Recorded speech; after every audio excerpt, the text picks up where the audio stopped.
Buenos días. Vamos a hablar hoy de la instalación de gas. Pues decir que el gas es una fuente de energía bastante económica, es una fuente de energía muy barata y además muy poco contaminante. Puede llegar a las viviendas o bien por tuberías, esto es canalizado, o bien a través de bombonas, ¿vale? Los aparatos que funcionan con gas se conocen con el nombre de gasodomésticos. Vamos a subrayar esto, que es importante. ¿Cuáles son los gasodomésticos principales? Bueno, pues yo voy a cambiar de color. Son las cocinas, muchas cocinas funcionan con gas natural, o bien los calentadores de agua caliente.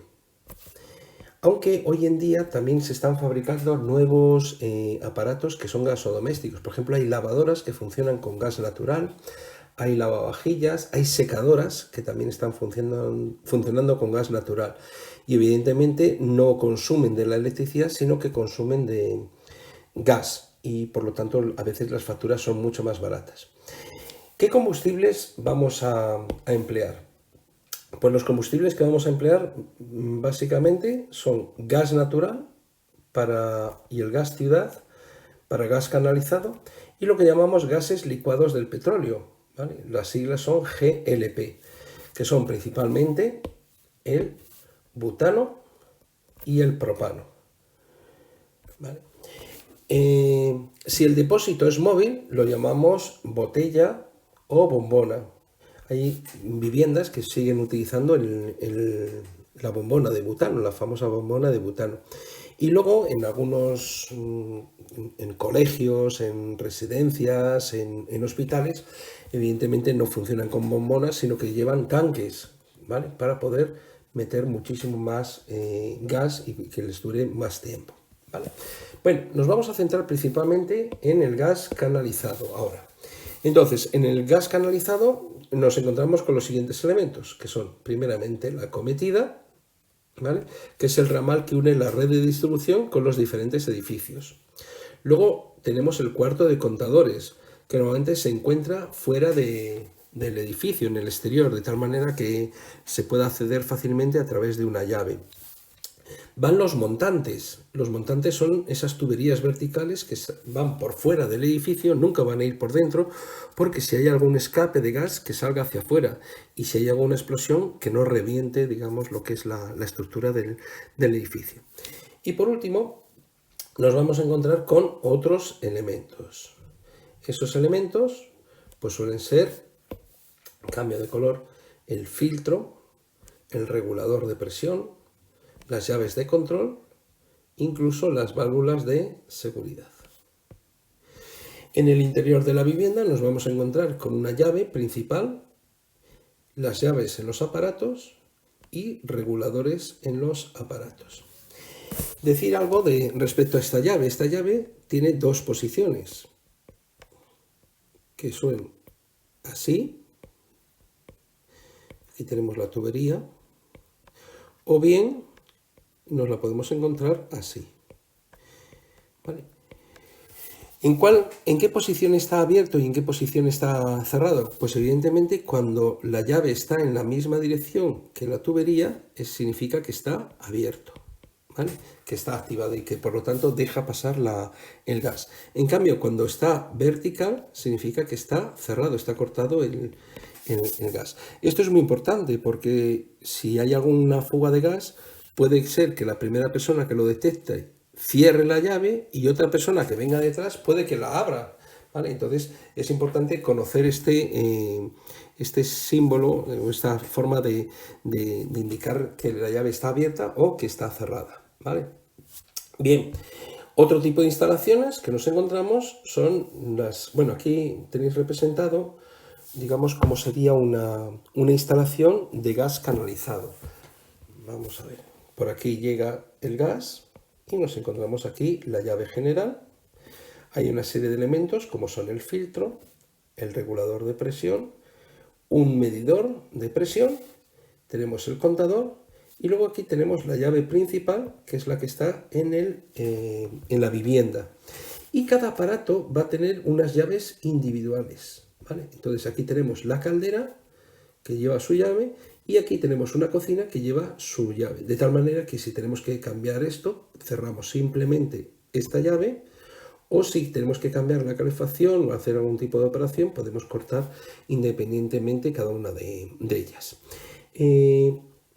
Veis que además la caldera lleva una salida de humos, que es esta, es una campana que nos permite sacar el humos. Y a través de una tubería esos humos salen hacia afuera de la vivienda. Hacia afuera de la vivienda. ¿Vale? Bien, vamos con las instalaciones de gas de tipo GLP. En este caso, los gases licuados de petróleo es una combinación de gases fundamentalmente de tipo butano y propano. ¿Vale? La fórmula del butano tiene 4 átomos de carbono en su fórmula y 10 de hidrógeno. Este sería el butano. Y el propano, en cambio, tiene 3 átomos de carbono y 8 de hidrógeno. Este sería el propano. Y el gas natural, pues es CH4, ¿vale? Que es gas metano.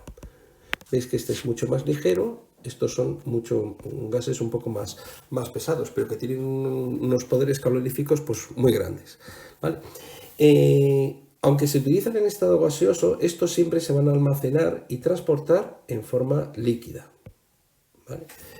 Entonces, dentro de estas bombonas de butano siempre encontraremos el gas, pero en estado líquido. Y de hecho, si las mueves, se ve como hay un líquido en su interior.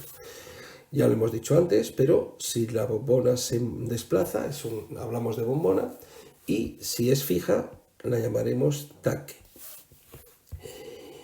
Bien, aquí veis la instalación. Aquí en este caso tenemos una bombona, se compra al servicio, lleva una válvula reguladora, y aquí tenemos un cable, una tubería de tubo flexible, que es esta que veis aquí. Esta es la parte más crítica de la instalación, ¿vale? Y si veis, lleva unas letras ahí en las cuales indica cuánto es la caducidad, o sea, cada cuánto tiempo hay que cambiarla. Y esto hay que tener mucha precaución porque hay que cambiarla sí o sí, ¿vale? O sea, estas gomas se van deteriorando poco a poco con el tiempo y pueden provocar fugas, etc. Entonces hay que cambiarlas.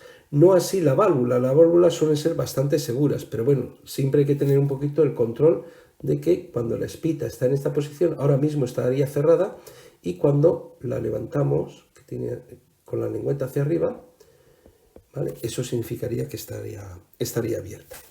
Lo mismo que en el caso anterior, tenemos aquí la cocina, tenemos aquí el calefactor y van con sus llaves de paso para poder regular justamente eso, ¿vale? Veis un poquito también las distancias que tienen que estar separadas respecto a lo que es la bombona, ¿vale? Medidas de precaución en este tipo de instalaciones. Pues mirad, vamos a comentar algunas de ellas. Es importante, voy a utilizar aquí un tono color verde, por ejemplo, y es obligatorio que en todas las cocinas o los lugares donde nos vamos a encontrar calderas o calefacciones existan 2 rejillas de ventilación. Una va a estar en la parte de arriba y otra va a estar en la parte de abajo. ¿Vale? ¿Qué función tienen esas rejillas? Justamente ventilación, ¿vale? La rejilla de arriba es la que se va a encargar de ventilar si hay algún tipo de fuga de gas.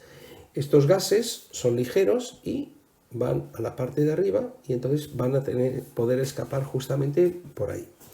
¿Qué tenemos que hacer cuando hay una fuga de gas? Pues lo primero que tenemos que hacer es ir a la llave de paso y cerrarla. Ya hemos dicho cómo tenía que hacerse. Tiene que estar puesta así, perpendicular a lo que es la tubería. De esa manera cerramos el flujo de gas. ¿Cómo detectamos que hay una fuga de gas? Pues básicamente a través del olor. El olor.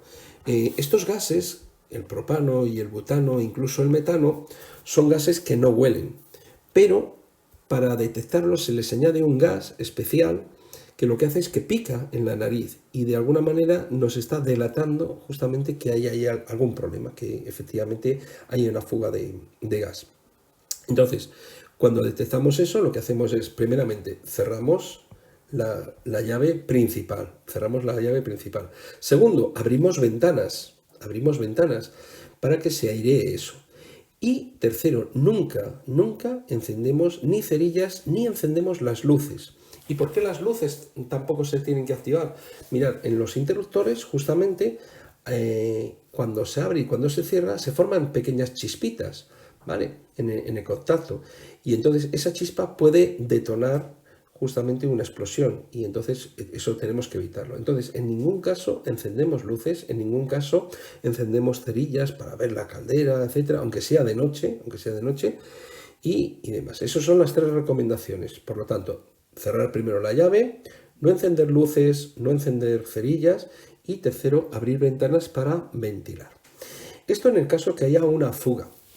Pero, ¿para qué sirve la rejilla de ventilación inferior? Bueno, pues la rejilla de ventilación inferior es precisamente para ventilar otro tipo de gas, que es el monóxido de carbono, el CO. ¿Vale? Este es un gas muy venenoso. ¿Cuándo se produce el monóxido de carbono? Pues mirad, se produce cuando la combustión de la caldera es insuficiente. ¿Vale? Una reacción de combustión típica sería la siguiente. Cogemos el CH4, lo combinamos con el oxígeno para dar agua y CO2. ¿Vale? Este es el combustible y el oxígeno es el comburente. Luego, para que se produzca una combustión, además de la bombona de butano, además del gas natural que viene por las tuberías, es necesario oxígeno. ¿Y el oxígeno dónde se toma? Justamente del aire. Por lo tanto, es necesario que la caldera, que la cocina esté, digamos, en una zona ventilada, ¿Qué pasa cuando se cierra esa ventilación? Entonces, el oxígeno es pobre. Y entonces, en vez de producirse CO2, como veis aquí en esta ecuación, se empieza a producir monóxido de carbono, ¿vale? Daros cuenta que tiene menos oxígeno. Y este gas es muy venenoso. ¿Por qué? Porque nosotros lo vamos respirando, nos va envenenando la sangre, impidiendo la respiración, y se termina muriendo la gente por asfixia, ¿vale? Este es un gas que, si este es el suelo de la vivienda, empieza a acumularse por la parte baja. De hecho, algunas personas han visto o han salvado justamente la vida viendo que algún perro que tenían en la vivienda empieza a ahogarse, empieza como una especie de borrachera, y entonces se dan cuenta efectivamente que algo está pasando. Entonces los animales pequeños, los gatos, los perros, al ser de menor altura, pues voy a dibujar aquí un perrillo, pues terminan inhalando el gas, ¿vale? Entonces, ¿qué es lo que hay que hacer en esos momentos? Pues básicamente es ventilar, abrir ventanas, abrir puertas, justamente para incorporar más oxígeno a la combustión y demás. También es cierto que posiblemente puede ser un problema de atasque en la caldera. Luego habría que llamar también a un técnico para ver si el hollín, los humos han ido cerrando los conductos y por lo tanto la combustión es incompleta. Por eso es muy importante que cada año, periódicamente, se realice una revisión de la caldera. Por eso viene el servicio técnico y lo que hace es justamente revisar que la caldera está consumiendo correctamente el combustible y está quemando correctamente la proporción de oxígeno, ¿vale? Bueno, veis aquí en el siguiente apartado pues algunos símbolos que se suelen emplear justamente en las instalaciones de gas natural, ¿vale? Lo que es la llave general, la llave de paso, el filtro, el regulador de presión, limitador de caudal, barómetro, contador, calentador de agua, caldera que tenga calefacción, cocina con horno, cocina sin horno y el tubo flexible, ¿vale? Una cosa también muy importante, el gas natural es uno de los gases que mayor poder calorífico tiene, y eso lo detectamos precisamente por la llama, que es de color azul. Si la llama empieza a ser amarilla, significa que algo está sucediendo en esa instalación. Y aquí en este plano de esta instalación, pues veis un poquito el esquema de la estación de gas. Daos cuenta que todo esto está fuera de la vivienda y que nosotros cuando nos introducimos dentro pues tendríamos unas llaves de paso. Aquí está la caldera o el calentador y aquí tenéis la cocina que está unida a través de un tubo flexible.